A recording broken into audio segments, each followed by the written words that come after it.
New right now at 4:30, this may be the first extreme heat some pet owners have experienced, with many adding to their family during the pandemic. So we are going right to an expert about some ways to protect our pets, especially if you have a new one at home.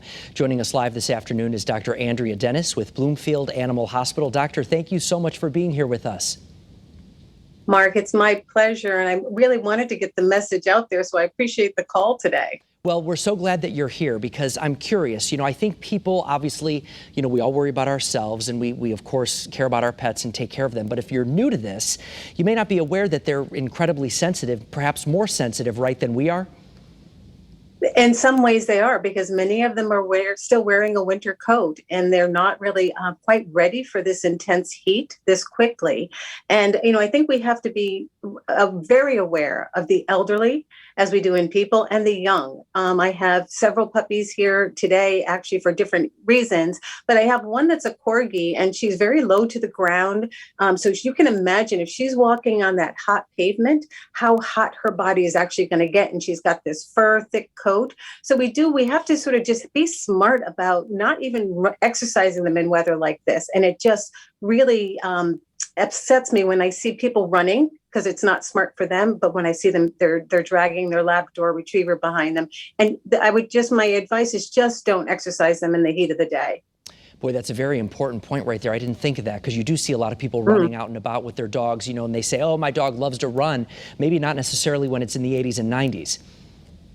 No, and sometimes I say just take them outside in the cool of the morning and the evening, just to go to the bathroom and for a very short walk. Because again, they cannot sweat like we do. They pant. That's one way that they can cool off. And the other way is through their paws. And it's very easy for them to get overheated or have heat intolerance or heat stroke. And it's potentially fatal for them. So you almost have to baby them more than I think sometimes even humans.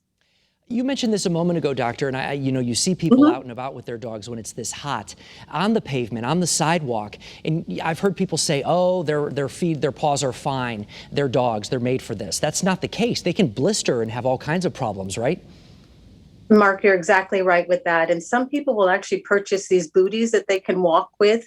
But again, I figure if you have to wear booties, if the pavement's that house, we shouldn't be out there walking too much anyways. But that is an option for some people.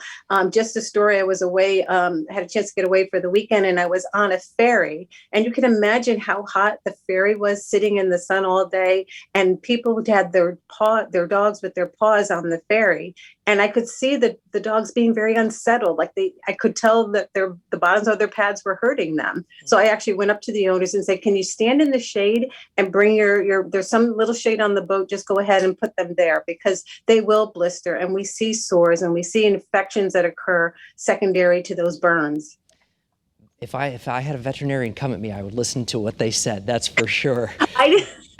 I didn't identify myself, but I was serious about it. So they took my advice. And I think what's different about this year, so many people have adopted new pets, not just puppies. Yep. So some of them are first-time pet owners. So I don't blame them. I try to talk with them with compassion, but it's a learning experience. All the dogs I saw on the beach in the hot sun with no umbrellas on the beach. Again, please don't bring them to the beach.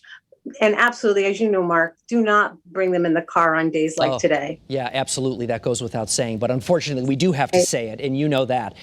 Doctor, before I let you go, what should people watch out for briefly if their dog is perhaps having a bad reaction to the heat? The first thing you want to do is really call the emergency hospital, let them know that you're on your way. And you can tell if your dog is in a bad way. They're panting differently. It's really excessive, and they're drooling. Some of them will even collapse. And if you have them on a walk, hopefully you have some water with you. You just want to pour that bottle of water all over them. And you just want to make sure you can get them as cooled off as quickly as possible. And if you don't have a lot of water, remember the paws. If we can at least get the paws cooled off, would be something you could do, and get them out of the sun and try to get them to a veterinary hospital as soon as possible. Okay. Dr. Andrea Dennis from Bloomfield Animal Hospital, thank you so much for joining us this afternoon. We appreciate your time and all your incredible information. Thank you.